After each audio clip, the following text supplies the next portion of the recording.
Se trata de Santiago Manoukian, que es economista, integra la consultora Ecolatina, tiene una maestría en economía, fue asesor de la Secretaría de Comercio Exterior del Ministerio de Producción en el año 2019. Santiago, bienvenido, ¿cómo estás? ¿Qué tal? Buenas noches, ¿cómo están? Gracias por la invitación. Bueno, ustedes hicieron en Ecolatina una medición de la inflación de la primera quincena de julio, ¿no? Digamos, estamos a 21 de julio, pero ustedes midieron la primera quincena, que venía con un arrastre fuerte de lo que fue los últimos días de junio también, que eran pesados. Exactamente. Nosotros en la primera quincena con nuestro IPC-GBA medimos una inflación del 7,9%. Esto marca una fuerte aceleración en el margen.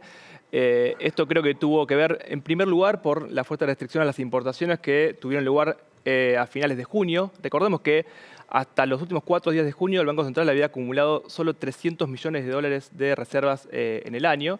En los últimos 4 días de ese mes logró incorporar 1.500 millones por el freno a las importaciones. Es decir, 5 veces más. De esa manera cumplió con la meta. ¿Cuál es el costo asociado a eso? Bueno, que eso termina impactando una aceleración inflacionaria porque se da a la par de un fuerte salto en la brecha cambiaria. Entonces, el pricing que hacen muchas empresas de sus propios productos ante la incertidumbre del costo de reposición tiene mucho más que ver con un dólar paralelo que con un dólar oficial. Por otro lado, eso te restringe la actividad económica hacia adelante. Vamos a tener una segunda parte del año con una actividad enfriándose. Y en tercer lugar, este mismo mecanismo es el que te retroalimenta la brecha cambiaria. Si a eso le sumamos que el Banco Central estuvo acelerando la devaluación. ¿Por qué? Porque en el marco del acuerdo con el FMI vos te comprometiste a que no haya un gran atraso del tipo de cambio. Vos aceleras la devaluación. ¿Cuál es el costo asociado? Porque, de vuelta, estamos en un contexto donde cada medida que vos tomes va a tener un costo asociado y acá el principal objetivo del gobierno es evitar un salto devaluatorio abrupto. Entonces, el objetivo en ese sentido es acelerar la devaluación, pero eso a la vez te genera un piso de inflación más elevado hacia adelante. No.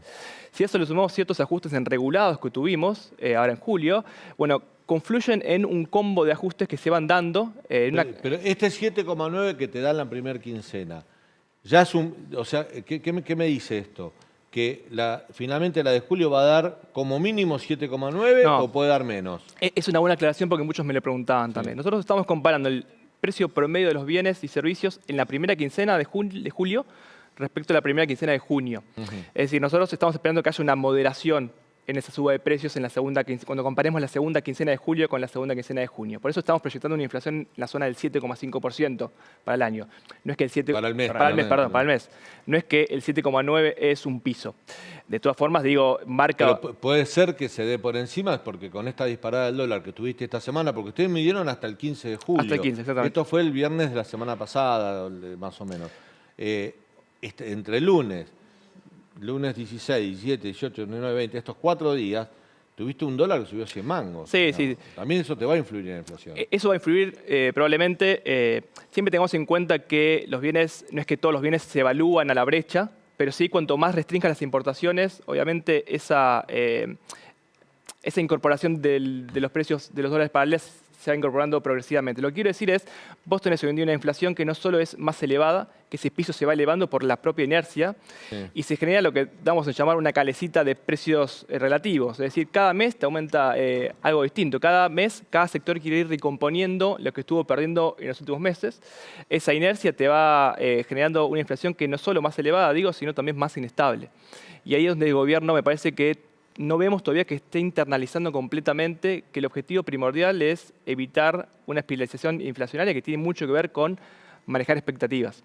Y de ese punto de vista, creemos que no es un gobierno que esté en condiciones por cómo parte de instrumentar un plan de estabilización. Un plan de estabilización requiere, por lo menos, de tener un fuerte liderazgo político, de tener credibilidad. Recién vos decías, estamos con un piso de credibilidad en ese sentido. Tener ciertos precios relativos alineados, tarifas, tipo de cambio, que no lo tenés. Tener un déficit fiscal relativamente bajo. Entonces, esas condiciones de partida no están. Entonces, el trabajo que vos necesitas hacer es, por lo menos, evitar que esto siga escalando más hacia adelante. El problema es que las expectativas están totalmente desancladas. Un poco el vacío de poder que se sintió con la salida de Guzmán, que es el otro efecto que te aceleró las remarcaciones por la incertidumbre propia que generó. Ahí se vislumbra muy claramente esto que muchas veces parece algo técnico, pero que es expectativas desancladas. Es decir, ¿cuál es mi referencia para ajustar precios?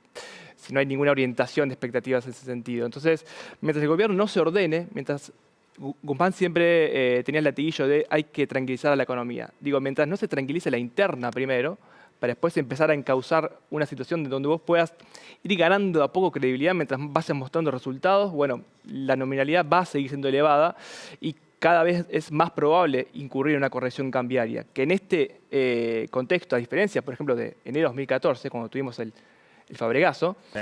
estamos en una situación mucho más inestable, entonces podría ser dramático un salto cambiario desordenado en ese sentido. Ahora, Santiago, ¿está haciendo algo el gobierno para parar la corrida cambiaria? Porque todavía no hay una devaluación abrupta del dólar oficial, pero todos los otros dólares sí se están moviendo y le están metiendo más presión. ¿Está haciendo algo el gobierno para pararlo? Correcto. Cuando uno piensa cómo llegamos a este mes, uno tiene que partir y saber que en junio se deterioraron fuertemente dos de los principales pilares que tiene el acuerdo con el FMI.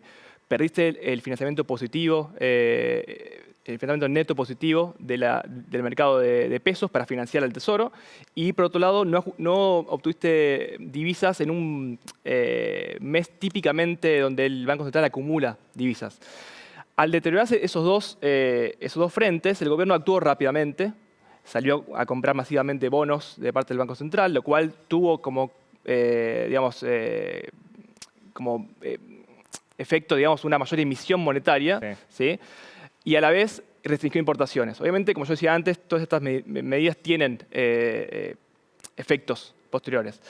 Entonces, asume la nueva ministra. La nueva ministra creo que dice algo que el mercado está esperando. Dice, bueno, vamos a tener una mayor disciplina fiscal hacia adelante, vamos a seguir respetando el acuerdo, vamos a tener tasas reales positivas. Bueno, es un poco lo que yo decía en el comentario editorial. O sea, dijo lo que Sí. supuestamente los mercados querían escuchar, pero no le creyeron. Sí, entonces, yo creo que hay una ratificación del rumbo que traía Guzmán y que además mostró una mayor coordinación con el equipo económico. Fíjense que hace sentar al lado suyo y mostrándose ella como la coordinadora a sus pares de los ministerios y al titular de AFIP, algo que Guzmán no había podido mostrar.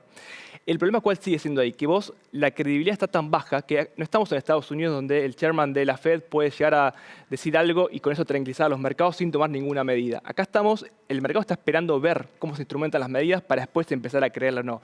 ¿Y cuál es el problema ahí? Que entre que vos anunciás y que se empiezan a ver efectos, por ejemplo, en el caso de la disciplina fiscal, pasa un tiempo.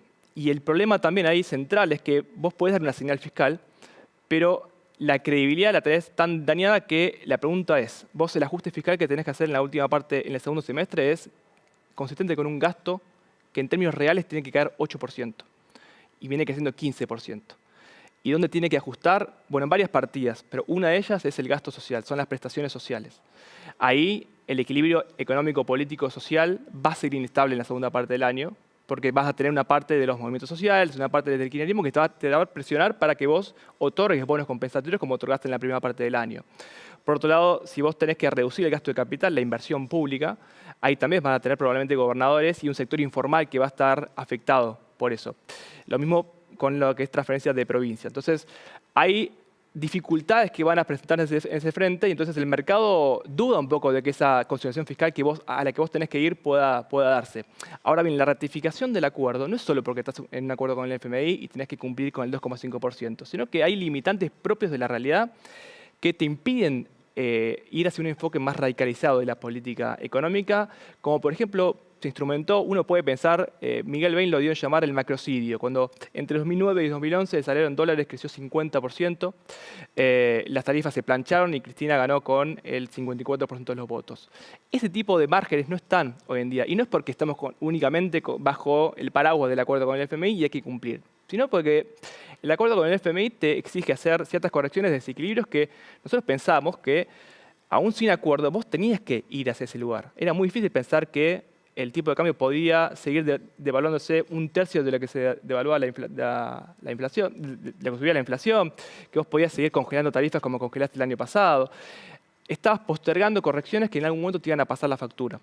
Y creo que esas postergaciones tienen mucho que ver con la falta de cohesión que nace ya a fines de 2019, cuando hay una concentración de fuerzas que sabíamos que tenían miradas distintas sobre cómo llevar adelante la política económica, pero que se empezaron a mostrar todavía mucho más, no tanto en 2020 con la pandemia, sino más en 2021, profundizando esos desequilibrios que hoy en día también tenés efectos externos, por supuesto, pero que te terminan de alguna manera, y acá decimos el problema parece más político que económico, Sí, te terminan Santiago, deteriorando aún más con la respecto a condición. eso del problema político, en octubre de 2020 pasó algo parecido a lo que está pasando ahora, que es que se dispararon los dólares financieros. En ese momento llegaron creo que a 220, que era un montón para ese entonces. Y de alguna forma Guzmán logró contenerlos. ¿Estamos en ese mismo escenario o la situación ahora es más dramática en términos políticos y económicos? Creo que es un gran punto ahí. Si uno ve la serie de brecha cambiaria, por ejemplo, durante esta gestión, tuviste dos grandes picos ahí. Octubre de 2020 y enero de 2021, previo al acuerdo con el fondo, donde la incertidumbre todavía generaba una fuerte corriente dolarizadora. Allá para octubre de 2020 se tomaron algunas medidas, hubo un giro ortodoxo, si querés, de la política económica, donde Guzmán empezó a dirigirse un poco más hacia tener una mayor disciplina fiscal, que se vio muy claramente en los primeros 6 meses de 2021, previo al semestre electoral. Donde Que le valió la crítica de Cristina después en la primera carta. Exactamente. Ahí hubo un giro, también hubo un giro en la política de financiamiento porque se empezaron a ofrecer títulos vinculados al tipo de cambio, porque había muchas dudas de cuánto, como ahora, ¿no? Que cuánto podía sostener la devaluación como se estaba sosteniendo, con el nivel de reservas que tenías, etc. Y en enero de 2021 pasó algo similar, entonces el gobierno se apura y, con demora, pero se apura y firma el acuerdo con el FMI. Eso permitió, en los dos casos, calmar expectativas. ¿Cuál es la diferencia ahora? Bueno, que los márgenes están mucho más deteriorados que en ese momento. Tenés un tipo de cambio real mucho más apreciado, tenés un nivel de reservas mucho menor que en aquel momento, tenés una confianza en el gobierno también más deteriorada, tenés una intervención en futuros que ha venido creciendo mucho y tenés un límite ahí por el acuerdo con el FMI. Es decir, las herramientas que vos tenés para poder calmar expectativas ya no son las mismas que tenías en ese momento. Y fíjense que en octubre de 2020, cuando uno compara el precio actual, el tipo de cambio, llevado a ese momento a precios de ahora, es un dólar de 400 y pico, 415 pesos más o menos. O sea que todavía la pregunta, ¿puede seguir creciendo este dólar que vemos ahora? Puede seguir creciendo. ¿Por qué no? Digamos, porque de vuelta, mientras el gobierno no empiece a mostrar señales claras, un respaldo político de esas decisiones y que sean creíbles para el mercado, y ahí está, me parece, un punto crucial, porque digo, el gobierno puede tener muy buenas intenciones, la pregunta es si ya no es tarde, porque de vuelta, los márgenes son muy pequeños, Batakis puede hacer todo lo que la corriente ortodoxa le pida. Ahora, estamos en un momento que es tan crítico que quizás eso no sea suficiente. Recién comentábamos un poco cuál es la última caja a la que puede acceder el gobierno para obtener un poco de dólares en un semestre que suele ser de desacumulación de reservas y fuertes pagos de importaciones de energía este año. Bueno, algún acuerdo con el campo que está demorando la cosecha de soja. Es importante, hay que ver qué se puede lograr desde ese punto de vista. La demora en la cosecha de soja no es menor, estamos 10 puntos por debajo. Hoy circuló la versión, y esto es información, que el gobierno también iba a tener un dólar preferencial para el campo, para los exportadores de commodity, y algunos funcionarios del gobierno lo desmintieron terminantemente. Digamos, que era una posibilidad de ofrecerle un dólar mejor a este que yo contaba antes, esos 70 pesos que cobran por dólar, bueno, mejorarle esa oferta desde el Estado para que puedan liquidar más exportaciones. Sin embargo, esto fue desmentido. Claro, yo antes, uno menciona mucho la palabra expectativas. Te diría que en economía, y para entender un poco lo que está pasando, hay dos grandes palabras, expectativas e incentivos. Tratar de demonizar al sector empresario o al campo porque especula, me parece que es un camino que visualiza mucho más la necesidad y el momento crítico que estamos viviendo que pensar en que es un sector que está respondiendo como muchos otros a incentivos. Cuando uno ve las ventas de bienes durables ahora, las ventas de pasajes, las ventas en restaurantes que están en niveles superiores a la prepandemia, también responden a incentivos por parte de la población. Entonces no es muy distinto a eso. Entonces cuando vos tenés una brecha cambiaria tan elevada, una tasa de interés que todavía es negativa en términos reales y que te genera incentivos desde ese punto de vista a intentar postergar ventas y a financiarte barato. Vos querés arbitrar entre los tipos de cambio, bueno, ese incentivo va a seguir estando.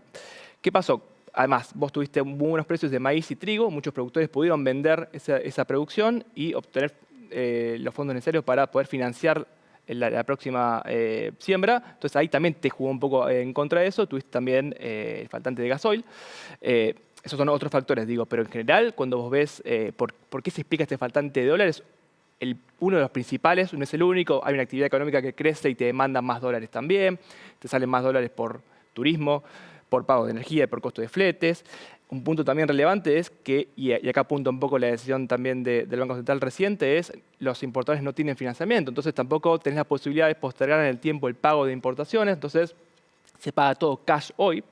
Entonces, digo, son varios factores pero que responden a incentivos, responden a algo que es esperable en el contexto actual. Entonces, no creo que haya que atacar a un sector desde ese punto, sino como recrear incentivos para que el sector... Ahora, creo que en la situación que estamos viviendo es muy complicado y creo que creo que ningún economista quisiera estar hoy en día en las zapatillas, en las botas de la ministra. Pero creo que mucho tiene que ver con la falta de señales que se han ido dando con el paso del tiempo. Y ahora creo que estás en un momento donde creo que todavía estás en el punto de giro, es decir, cuando uno ve esos 3 momentos que yo comentaba antes, octubre de 2020, enero de 2021 y ahora, el gobierno está todavía a tiempo.